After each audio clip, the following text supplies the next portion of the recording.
રાજ્ય સરકારના પ્રવક્તા મંત્રી જીતુ વાઘાણી દ્વારા પ્રેસ કોન્ફરન્સ યોજાઈ રહી છે અને ખેડૂતો મુદ્દે આ મહત્વપૂર્ણ માનવામાં આવી રહી છે આ પત્રકાર પરિષદને, કારણ કે છેલ્લા 16 દિવસથી ઝોન, વિવિધ સંગઠનો, ખેડૂતો, ભારતીય કિસાન સંઘ, ભાજપનો કિસાન મોરચો વગેરે દ્વારા સતત રજૂઆતો રાજ્ય સરકારને અને માનનીય મુખ્યમંત્રીશ્રીને મળતી રહેતી હતી. આપ સૌ પેણાથી વિદિત છો.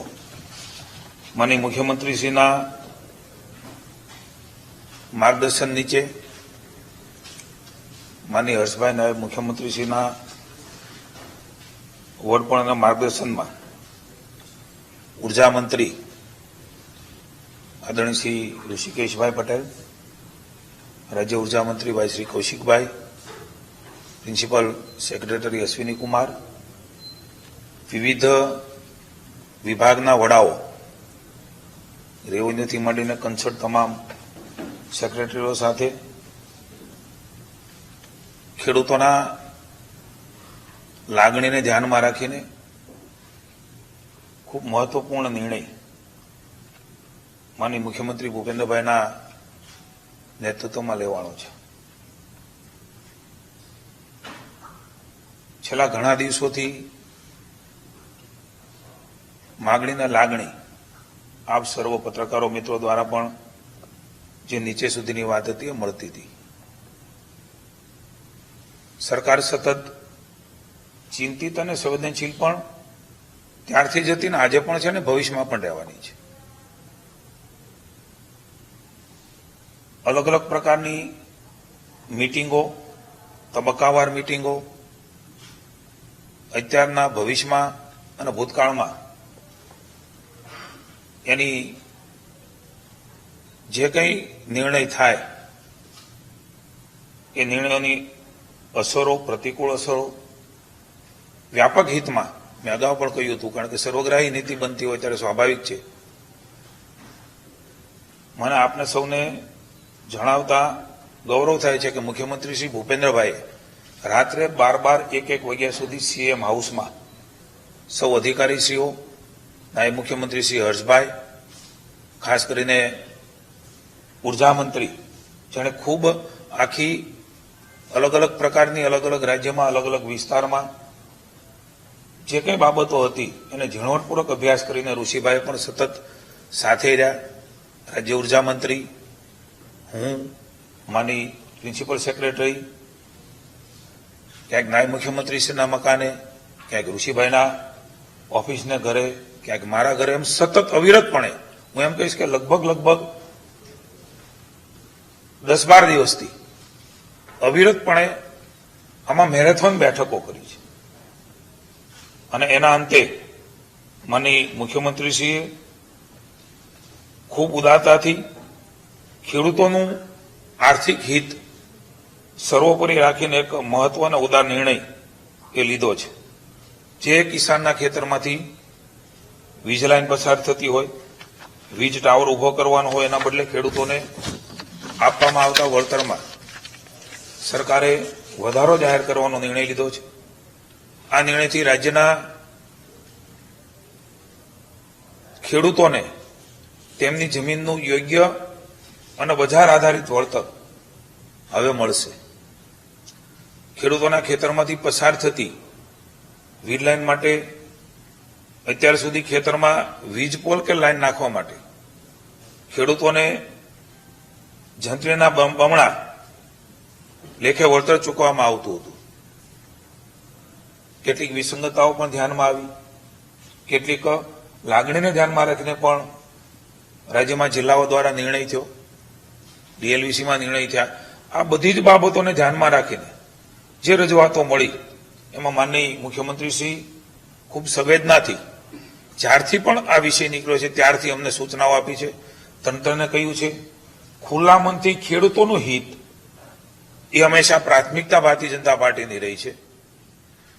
એના માટે જે કાંઈ કરવું ઘટે એ કરવા માટેની એમણે આદેશો પણ જારી કર્યા. એના આધાર ઉપર એમાં મોટો સુધારો કરીને જંત્રી આધારિત નહીં પરંતુ જમીનના પ્રવર્તમાન ભાવ એટલે કે માર્કેટ રેટ એના બમણા ચૂકવવાનો ખેડૂત હિતલક્ષી નિર્ણય એ સૌપ્રથમવાર ગુજરાત રાજ્યમાં રાજ્યની ભાજપની સરકારે લીધો છે.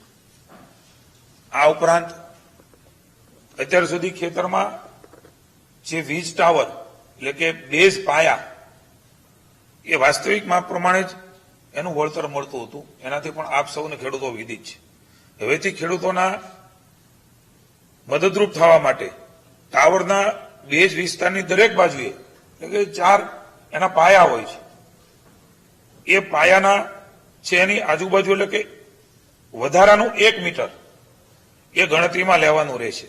ઉદાહરણ તરીકે આપને કહું તો 765 કેવીની લાઈન એ અગાઉ 625 ચોરસ મીટર લેખે વળતર અપાતું હતું. હવેથી આ 1 મીટર વધવાના કારણે એની જો ગણતરી કરીએ તો 729 ચોરસ મીટર લેખે આ રકમ એ ચૂકવવામાં આવશે. અગાઉ જમીન માલિકોને વળતર અંગે ફાઉન્ડેશન તબક્કે 40%, ઇરેક્શન વખતે 40% તથા વાયર લગાડ્યા બાદ 20% રકમ મુજબની ચૂકવણી થતી હતી. તેના બદલે જમીન માલિકોને એક સાથે અગાઉથી જ વળતર ચૂકવવાનું રાજ્ય સરકારે નિર્ધારિત કર્યું છે. આ બહુ મહત્વપૂર્ણ નિર્ણય એ ખેડૂતોની લાગણી હતી અને ક્યાંક કઈ વાદ વિવાદ સંભવ હતો એને ધર્મોમાંથી નિરાકરણ કરવાનો પણ પ્રયાસ એ રાજ્યની સરકારે કર્યો છે. ખેડૂતોની જમીનની વાસ્તવિક બજાર કિંમત આપને અને કિસાનના મનમાં, કિસાનના જે પણ હિતેચ્છુઓ છે, સંગઠનો છે, એના મનમાં પણ જે એક પ્રશ્ન હું કહું ત્યારે આવવાનો છે, બજાર કિંમત એટલે કઈ? એની પણ, કારણ કે આ બધી જ બાબતો નક્કી કરતી વખતે આવા અનેક બાબતો અમારી સામે પણ અમારા મનમાં પણ ઉદ્ભવેલી. માની ઋષિભાઈએ, માની હર્ષભાઈએ ખૂબ ઊંડાણપૂર્વક એની ચર્ચાઓ કરી અને પછી જે પ્રકારે નક્કી કરવામાં આવ્યું છે એ પ્રમાણેની પારદર્શકતા કેવી રીતે હોઈ શકે. તો રાજ્ય સરકાર દ્વારા એમઆરસી જે માંગ હતી કે ભાઈ એમઆરસી મુજબ એની રચના થાય અને કિંમત એ પ્રકારે નક્કી થાય, તો એની પણ રચના કરવામાં આવશે. અને આ સમિતિમાં મહત્વનું નોંધવા જેવી બાબત છે, કદાચ આપ સૌના ધ્યાનમાં હશે, રાજ્યના ખેડૂતોના ધ્યાનમાં ન પણ હોઈ શકે. અસરગ્રસ્ત ખેડૂતોના પ્રતિનિધિ, કંપનીના પ્રતિનિધિ, ખેડૂતના ઓથોરાઇઝ માર્કેટ વેલ્યુઅર, કંપનીના ઓથોરાઇઝ માર્કેટ વેલ્યુઅર ને પણ આમાં સ્થાન આપવામાં આવશે, જેથી ખેડૂતોને પણ ક્યાંય વિસંગતતા લાગે, ક્યાં એના મનમાં અન્યાયનો ભાવ ન આવે કે કોઈ એક વ્યક્તિએ નક્કી કરી લીધું. એ અને એના વેલ્યુઅર એ બંને આમાં સામેલ છે. માર્કેટ રેટ નિર્ધારણ કરવાની સમિતિ જે છે એમાં કલેક્ટરશ્રી, જમીન માલિકીના પ્રતિનિધિ, ટ્રાન્સમિશન સર્વિસ પ્રોવાઇડરના પ્રતિનિધિ, મેં કહ્યું એમ આ બધા જ આમાં સામેલ રહેશે. બીજી તરફ વીડલાઇનના રાઇટ ઓફ વે કોરિડોર માટે એમઆરસી દ્વારા નિર્ધારિત થયેલ બજાર કિંમત, પુનઃ કહું છું, ડીએલવીસી નહીં, એમઆરસી દ્વારા, એટલે ખેડૂતો, કંપની અને કલેક્ટર વચ્ચે જે નક્કી થશે એ પ્રમાણે ગ્રામ્ય વિસ્તારની બજાર કિંમતના 30%, નગરપાલિકા વિસ્તારની કિંમતના 45% અને મહાનગરપાલિકા વિસ્તારની બજાર કિંમત, વાસ્તવિક બજાર કિંમત, હું એક ઉદાહરણ પણ આપને આપવા માંગીશ જેનાથી ઘણી બધી ક્લેરિટી આપવાનો પ્રયાસ સરકાર દ્વારા કરી રહ્યા છે. 60% મહાનગરપાલિકાના વિસ્તારમાં વળતર આપવામાં આવે છે. એ ખૂબ મહત્વનો, ઘણી બધી સંશય, શંકા, કુશંકાઓ એક ઉદ્ભવતી હતી, એનું પણ નિરાકરણ આદરણીય ભૂપેન્દ્રભાઈ પટેલે એ અમને બધાને આપ્યું છે. આમાં ઉદારતા દાખવીને ખેડૂતોને અગાઉ જૂના ભાવ પ્રમાણે જેણે વળતર મેળવી લીધું છે, પરંતુ વીજ લાઈનનું કામ એ હજી પ્રગતિમાં છે, એટલે કે ચાલુ છે. એ વીજ લાઈનોમાં તમામ ખેડૂતોને આ નીતિનો લાભ એ મળવા પાત્ર રહેશે.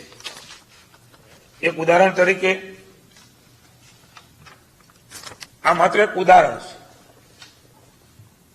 એ ઉદાહરણ કોઈ અલગ અલગ રીતે પોતાની રીતે સેટ ન કરે એટલે પુનઃ એક વાત કરું છું, રાજ્ય સરકાર ઉદાહરણ આપીને સમજાવવાનો પ્રયાસ કરે છે.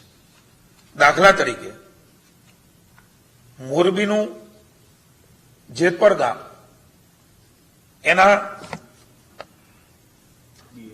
ડીએલવીસીના જે ભાવ છે એ ભાવ પ્રમાણે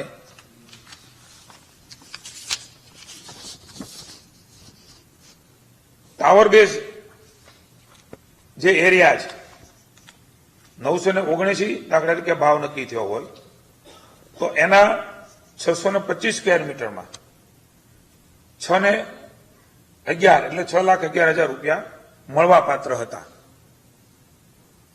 એ ટાવર બેઝ એરિયાને હવે ઉદાહરણ તરીકે 1 વીઘાના 30 લાખ, કોઈ વાર 10 લાખ હોય, અંદરનો જમીન હોય તો, રોડ ઉપરની હોય તો 40 હોય, 30 હોય, 25 હોય, એ જે એમઆરસી કમિટી નક્કી કરશે, બરોબર છે, એ પ્રમાણે એમને હવે જે વળતર મળશે 729, મેં અગાઉ વાત કરી એમ પાયાનું 1 મીટર વધારે. ગુજરાતમાં ખેતીની જમીનનો ભાવ વધારે છે, તમે હું બધા જાણીએ છીએ, એટલે ખેડૂતને એને સીધો લાભ મળવાનો છે. ભલે વેચાતી હશે કે નહીં વેચાતી હોય, કેટલીક જગ્યાએ એ ત્યાં ડેવલપમેન્ટ થવાનું હોય તો કદાચ એ પ્રકારનો ભાવ હોય, ન થવાનું હોય ત્યાં પણ ખેતીની જમીનની કિંમત એ લગભગ અન્ય રાજ્યની સરખામણીમાં લગભગ વધારે છે. આપણા રાજ્યમાં ખેતી પ્રત્યેનો ભાવ છે ત્યારે 6,11 મળતા હતા, એને 729 સ્ક્વેર મીટર પ્રમાણે 27 લાખ અને 2,000 ની રકમ એ એમને ટાવર એરિયામાં મળશે.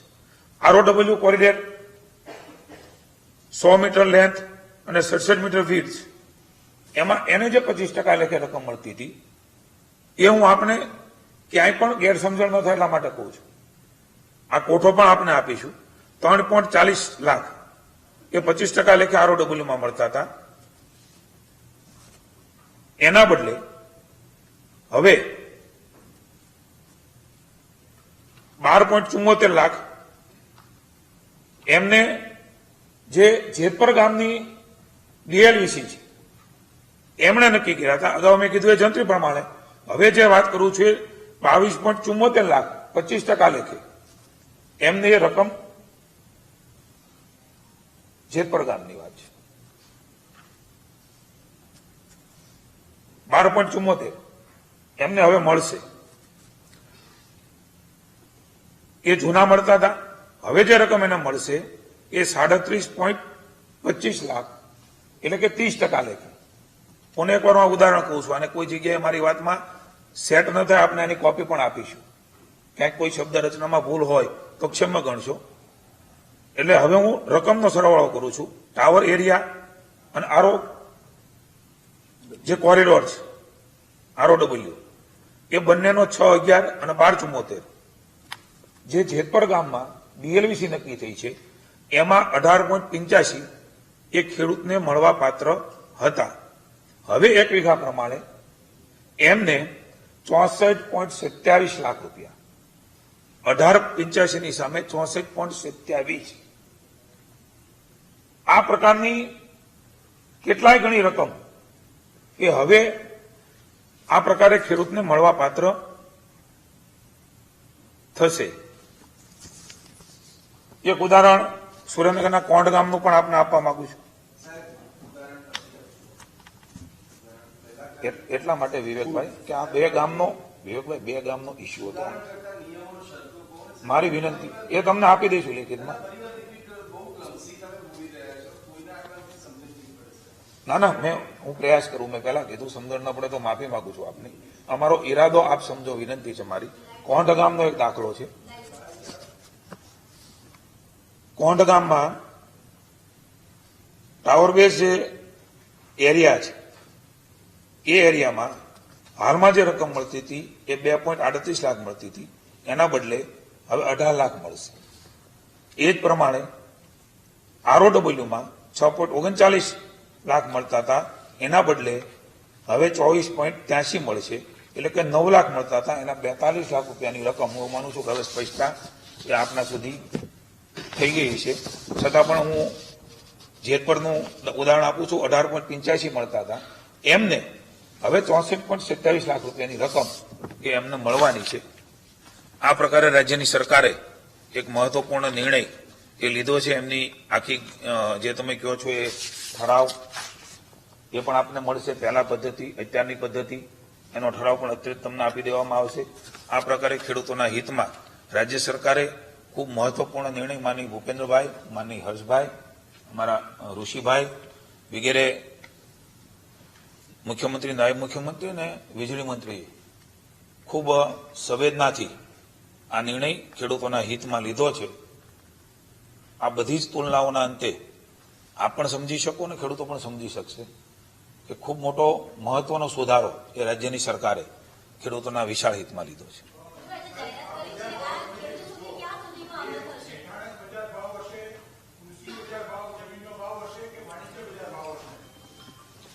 આ વિષયની અંદર ખેતી લાયક જમીન હોય અને ઇન્ડસ્ટ્રીયલ એરિયા ન હોય તો કોમર્શિયલ વિસ્તાર ના હોય અને કેવળ ખેતી જ થતી હોય તો એ ખેતી લાયક ભાવ નક્કી થશે.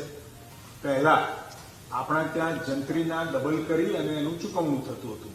હવે એની જગ્યાએ એમઆરસી કમિટીની રચના કરી છે. એમઆરસી કમિટીની રચના એ ખેડૂતોના હિતને ધ્યાન રાખી કેન્દ્ર સરકારનો જે પરિપત્ર છે એમાં બજાર મૂલ્ય લખ્યું છે. એટલે બજાર મૂલ્ય કેવી રીતે નક્કી કરવું? જંત્રીના ભાવે, ડીએલવીસી દ્વારા, પરંતુ એ આખી મિકેનિઝમ છે. એ મિકેનિઝમ યોગ્ય જમીનના બજાર મૂલ્ય મળી રહે એના માટે ખેડૂતના પ્રતિનિધિઓ પણ હશે, ખેડૂતના વેલ્યુઅર પણ હશે, કંપનીના હશે અને બંને વેલ્યુઅરોના જે વેલ્યુ આવે એટલે 20% કરતા જો વધારે ડિફરન્સ હોય તો એમાં કલેક્ટરે પણ પોતાના વેલ્યુઅર દ્વારા જે રકમ અને એની સરેરાશ કરી અને એની જમીનની કિંમત નક્કી કરવામાં આવશે. એટલે નહીં જંત્રી, નહીં ડીએલવીસી, હકીકતમાં સ્થળ ઉપર અને એ જગ્યા ઉપર એ ગામની અંદર શું માર્કેટ રેટ ચાલી રહ્યો છે, વાસ્તવિક બજાર મૂલ્ય નક્કી કરવાની વાત આપણે આમાં કરી રહ્યા છીએ. અને બજાર મૂલ્ય એટલા માટે કરીએ છીએ કે બજાર મૂલ્ય કરવાથી ઘણી વખત જંત્રીના ભાવ ઓછા હોય, ડીએલવીસીની અંદર રેટ ઓછા આવે. એની જગ્યાએ આ એમઆરસી કમિટી ખેડૂતોને વચ્ચે સાથે રાખી એ બજાર મૂલ્ય નક્કી કરશે. સાહેબ, આ એમઆરસી કે માર્કેટ રેટ કમિટી, બરાબર? હવે આ માર્કેટ રેટ કમિટીનો નિર્ણય સર્વાનુમતિ હશે, નહીં હોય એક હશે. મને એક શાંતિપૂર્ણ રીતે સમજવું, બરાબર? નહીં હોય તો ખેડૂત અપીલમાં જશે. અપીલમાં નહીં જાય તો એના ગ્રીવન્સનું શું થશે? નંબર 1 એક આ. બીજું કે આ એક્વિઝિશન નથી, ફર્ધર છે, બરાબર? તો આ જ સિદ્ધાંત રાજ્ય સરકાર બીજી બાબતોમાં એપ્લાય કરશે. ડીએલવીસીની પદ્ધતિ છે એ પદ્ધતિ શું બંધ થવાની એ વિષયમાં વાત નીકળી છે. એને નહીં માને તો ક્યાં અપીલમાં જશે? નીચેના પેરામીટર શું? કારણ કે આમાં તો તમે કહેશો કે કઈ રીતે તમે કમિટીમાં કોણ છે સાહેબ? બોર્ડની સિસ્ટમ કેટલું છે? કમિટીના મેમ્બરો કોણ છે સાહેબ? અપીલની વ્યવસ્થા શું છે? અને આ જે સિદ્ધાંત તમે એ કહેતો છે એ બીજે તમે એપ્લાય કરશો કે? જે કમિટીની રચના કરવામાં આવી છે જેને આપણે માર્કેટ રેટ કમિટી કહીએ છીએ, જિલ્લા કલેક્ટરશ્રીના અધ્યક્ષ સ્થાને થશે. એમાં જે કંપની એટલે કે જે ટ્રાન્સમિશન સર્વિસ પ્રોવાઈડર છે એમના પ્રતિનિધિ રહેશે. જે અસરગ્રસ્ત ખેડૂતો છે એ અસરગ્રસ્ત ખેડૂતોમાંથી પણ એક પ્રતિનિધિ રહેશે. કલેક્ટરશ્રીને જરૂરી જણાય એવા 2 અન્ય પ્રતિનિધિને પણ એમાં સામેલ કરી શકશે. અમારી પાસે જે રજૂઆત સરકારશ્રી પાસે આવતી હતી એમાં ખેડૂત લોકોનું મેઇન કહેવાનું હતું કે અમારી જમીનની કિંમત, ખેતીની જમીનની કિંમત અત્યારે 15 લાખ, 20 લાખ, 25 લાખ રૂપિયા વીઘા સ્થિતિ પ્રમાણે હોય. કોઈ શહેરની નજીક હોય અથવા ઔદ્યોગિક વિસ્તાર હોય ત્યાં ખેતીની કિંમત, જમીનની કિંમત પણ વધી જતી હોય છે. તો જે એમઆરસી છે એમાં વેલ્યુઅર એ ભારત સરકાર દ્વારા જે નક્કી કરેલા છે, રજિસ્ટર્ડ વેલ્યુઅર છે, એમાંથી 3 વેલ્યુઅરની પસંદગી કરવાનો આવશે. એક વેલ્યુઅર ખેડૂત પ્રતિનિધિ દ્વારા કરવામાં આવશે, એક વેલ્યુઅર કંપનીના પ્રતિનિધિ દ્વારા અને એક કલેક્ટરશ્રી દ્વારા. અને જે રેટ નક્કી કરવામાં આવશે ફાઇનલ, એ ત્રણેયના વેલ્યુએશનને ધ્યાનમાં રાખીને એકબીજા સાથે સામંજસ્ય બેસાડીને કરવામાં આવશે. એટલે અમારું એવું માનવું છે કે 99% કિસ્સાઓમાં અથવા કદાચ 99% કરતાં પણ વધુ કિસ્સાઓમાં કોઈ પણ જાતની અપીલની શક્યતા નહીં રહે, કોઈ ગુંજાઈશ ન રહે, જરૂરિયાત ન રહે. પરંતુ સપોઝ કોઈને એમ લાગે કે આ વળતર કદાચ અપર્યાપ્ત છે અપૂરતો છે, ત્યારે એના માટે જે કોર્ટમાં કે સિવિલ કોર્ટમાં જે અત્યારે સંપાદનની વ્યવસ્થા છે, સંપાદનમાં અપીલની એ પ્રકારની વ્યવસ્થા એમાં પણ થઈ શકશે. પરંતુ રાજ્ય સરકારે જે રીતની ફોર્મ્યુલા અત્યારે આ કામ માટે અમલમાં લાવી છે કે માર્કેટ રેટ કમિટી દ્વારા ડિટર્મિન કરવામાં આવેલું ખરેખર વાસ્તવિક બજાર કિંમતના ડબલ અને એ પર પાયાના વિસ્તારમાં 1 મીટર ચારે બાજુ ટાવરનો એડ કરીને કરવાથી એમાં ખેડૂતને ખૂબ જ સંતોષ થશે અને મોર દેન 99%માં એ નહીં. બીજો જે આપનો પ્રશ્ન છે કે જે બીજી વ્યવસ્થા છે સંપાદનની, આ તો આપણે રાઇટ ઓફ વે અથવા રાઇટ ઓફ યુઝની વાત કરીએ છીએ. આ વ્યવસ્થામાં જે એક્ટ અમે અમલમાં મૂકીએ છીએ એ ઇન્ડિયન ઇલેક્ટ્રિસિટી એક્ટ છે અને ટેલિગ્રાફ એક્ટ છે. એની જોગવાઈઓની અંતર્ગત અને ભારત સરકારની સૂચનાઓ અને ગાઈડલાઇન્સ અને અન્ય રાજ્યોમાં જે પદ્ધતિ છે એમાંથી બેસ્ટ પદ્ધતિનો અભ્યાસ કરીને બેસ્ટ સોલ્યુશન અમે લાવવાનું સરકારશ્રીએ પ્રયાસ કર્યો છે. એને અને બીજા કાયદાઓને કોઈ સંબંધ નથી. એટલે જે પદ્ધતિ બીજા કાયદાઓમાં સંપાદન માટે છે એ રીતે એ એક્ટથી ગવર્ન થશે અને આમાં વળતરની પ્રક્રિયા આ ઇન્ડિયન ઇલેક્ટ્રિસિટી એક્ટ અને ટેલિગ્રાફ એક્ટથી ગવર્ન થશે.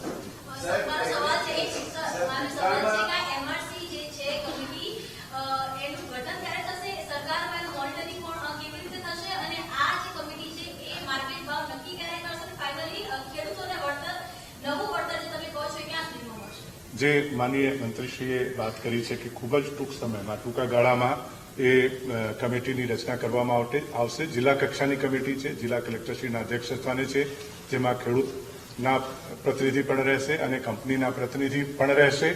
અને જેમ સરકારશ્રીએ ખૂબ જ ઉદારતાપૂર્વક એક નક્કી કર્યું છે કે લાઇનનું કામ પ્રગતિમાં હોય એ કામોમાં પણ વળતરની સુધારેલી રકમ ખેડૂતને ચૂકવવામાં આવશે અને એના માટે એક ચોક્કસ સમય મર્યાદા બી નક્કી કરવામાં આવી છે. ડિટેલ ગાઈડલાઇન્સ જીઆરમાં આપને મોકલવામાં આવશે. પરંતુ હું આપને એટલો ભરોસો સરકારના પ્રતિનિધિ તરીકે અપાવી શકું છું કે એ ખેડૂતના હિતમાં અને ખેડૂતને ખૂબ જ આનંદ આપે એવી રીતે એકદમ ચોક્કસ સમય મર્યાદાની અંદર બધું કામ થાય, એકી સાથે એક મુસ્ત 100% રકમ ખેડૂતના ખાતામાં જમા થાય, ડિજિટલ પ્લેટફોર્મનો ઉપયોગ થાય, એ રીતે આ વ્યવસ્થા સંપૂર્ણ કરવામાં આવી છે. સર, પાછળ પરથી અસર કઈ રીતની છે? જેને સ્વીકાર્યું હોય, ન સ્વીકાર્યું હોય, નેગોશિએશનમાં હોય, લાઇનમાં આવી ગયા હોય, એ બધાનું શું પાછળ જે અમારા પ્રોજેક્ટ અત્યારે અમલમાં છે, એટલે કે સંપાદનની પ્રક્રિયા ચાલી રહી હોય અત્યારે વીજળીના, એમાં પહેલા તો આપને ખ્યાલ હશે કે પાયો એટલે કે ટાવર નક્કી કરવામાં આવે છે, પછી એના ઉપર થાંભલો નખાય છે, પછી એમાં તાર ખેંચવામાં આવે છે જેને સ્ટ્રિંગિંગ કહીએ છીએ. એટલે આ બધી પ્રક્રિયા કરતા કરતા એ પ્રોજેક્ટ પૂર્ણ થાય છે. પછી એને ગ્રીડ સાથે કનેક્ટ કરીને ચાર્જ એટલે કે એક્ટિવેટ કરવામાં આવે છે. તો જે પ્રોજેક્ટ કમ્પ્લીટ ન થયા હોય, ફિઝિકલી સંપૂર્ણ રીતે પૂર્ણ ન થયા હોય એવા તમામ પ્રોજેક્ટને આ નવી યોજના હેઠળ આવરી લેવામાં આવશે. ભૂતકાળમાં સ્વીકાર્યું હોય એને પણ એ બાબતમાં પણ સરકાર વિચારણા કરીને ડિટેલ ગાઈડલાઈન આપને જીઆરના માધ્યમથી મોકલવામાં આવશે. Thank you.